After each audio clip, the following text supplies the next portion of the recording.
The Blue Fairy Book by Andrew Lang. The Master Cat, or Puss in Boots.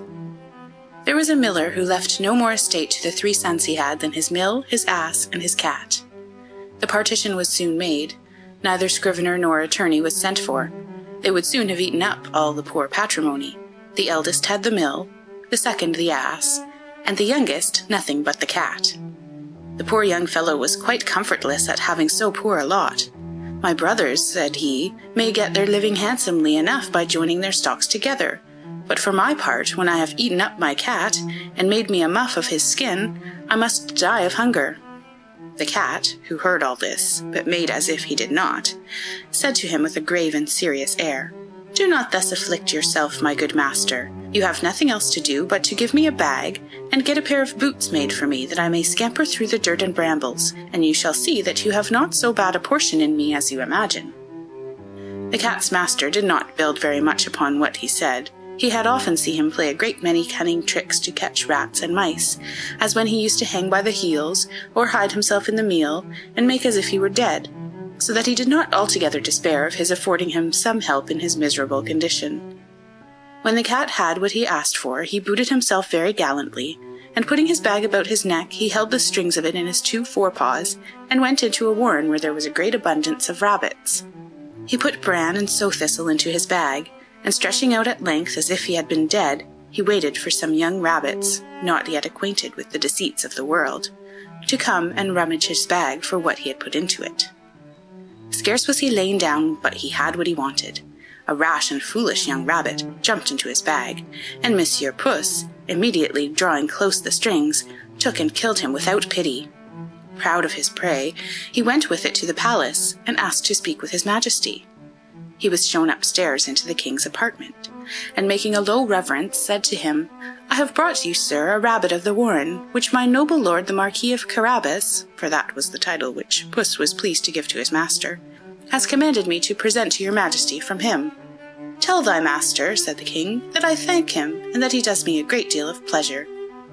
Another time he went and hid himself among some standing corn, holding still his bag open, and when a brace of partridges ran into it, he drew the strings and so caught them both. He went and made a present of these to the king, as he had done before of the rabbit which he took in the warren. The king in like manner received the partridges with great pleasure, and ordered him some money for drink. The cat continued for 2 or 3 months thus to carry his majesty, from time to time, game of his master's taking. One day in particular, when he knew for certain that he was to take the air along the riverside with his daughter, the most beautiful princess in the world, he said to his master, "If you will follow my advice, your fortune is made. You have nothing else to do but to go and wash yourself in the river. In that part I shall show you, and leave the rest to me." The Marquis of Carabas did what the cat advised him to, without knowing why or wherefore. While he was washing, the king passed by, and the cat began to cry out, "Help! Help! My lord Marquis of Carabas is going to be drowned!" At this noise the king put his head out of the coach window, and finding it was the cat who had so often brought him such good game, he commanded his guards to run immediately to the assistance of his lordship the Marquis of Carabas. While they were drawing the poor Marquis out of the river, the cat came up to the coach, and told the king that while his master was washing, there came by some rogues who went off with his clothes, though he had cried out, "Thieves! Thieves!" several times, as loud as he could. This cunning cat had hidden them under a great stone. The king immediately commanded the officers of his wardrobe to run and fetch one of the best suits for the Lord Marquis of Carabas. The king caressed him after a very extraordinary manner, and as the fine clothes he had given him extremely set off his good mien, for he was well made and very handsome in his person, the king's daughter took a secret inclination to him, and the Marquis of Carabas had no sooner cast 2 or 3 respectful and somewhat tender glances but she fell in love with him to distraction.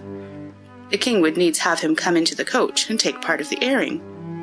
The cat, quite overjoyed to see his project begin to succeed, marched before, and meeting with some countrymen who were mowing a meadow, he said to them, "Good people, you who are mowing, if you do not tell the king that the meadow you mow belongs to my lord Marquis of Carabas, you shall be chopped as small as herbs for the pot." The king did not fail asking of the mowers to whom the meadow they were mowing belonged. "To my lord Marquis of Carabas," answered they all together, for the cat's threats had made them terribly afraid. "You see, sir," said the Marquis, "this is a meadow which never fails to yield a plentiful harvest every year."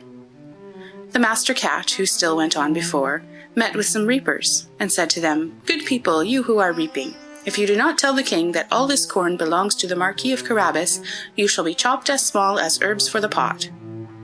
The king, who passed by a moment after, would needs know to whom all that corn, which he then saw, did belong. "To my lord Marquis of Carabas," replied the reapers, and the king was very well pleased with it, as well as the Marquis, whom he congratulated thereupon. The Master Cat, who always went before, said the same words to all he met, and the king was astonished at the vast estates of my lord Marquis of Carabas. Monsieur Puss came at last to a stately castle, the master of which was an ogre, the richest had ever been known, for all the lands which the king had then gone over belonged to this castle. The cat, who had taken care to inform himself who this ogre was and what he could do, asked to speak to him, saying he could not pass so near his castle without having the honour of paying his respects to him. The ogre received him as civilly as an ogre could do, and made him sit down.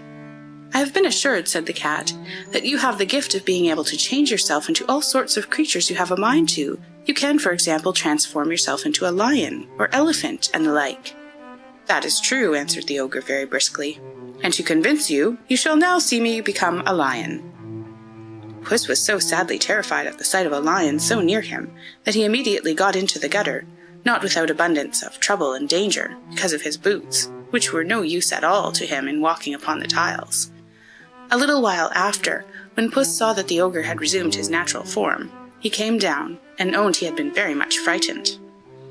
"I have been moreover informed," said the cat, "but I know not how to believe it, that you have also the power to take on you the shape of the smallest animals, for example, to change yourself into a rat or a mouse, but I must own to you I take this to be impossible." "Impossible!" cried the ogre. "You shall see that presently."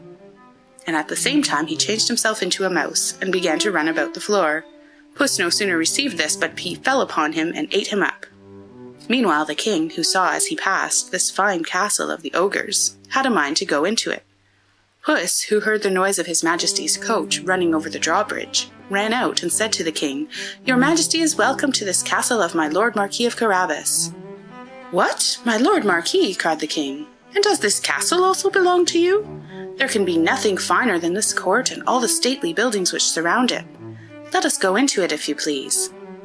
The Marquis gave his hand to the princess, and followed the king, who went first. They passed into a spacious hall where they found a magnificent collation which the ogre had prepared for his friends, who were that very day to visit him, but dared not enter, knowing the king was there. His Majesty was perfectly charmed with the good qualities of my lord Marquis of Carabas, as was his daughter, who had fallen violently in love with him, and seeing the vast estate he possessed, said to him, after having drunk 5 or 6 glasses, "It will be owing to yourself only, my lord Marquis, if you are not my son-in-law." The Marquis, making several low bows, accepted the honour which his Majesty conferred upon him, and forthwith that very same day married the princess. Puss became a great lord, and never ran after mice any more, but only for his diversion. End of The Master Cat, or Puss in Boots.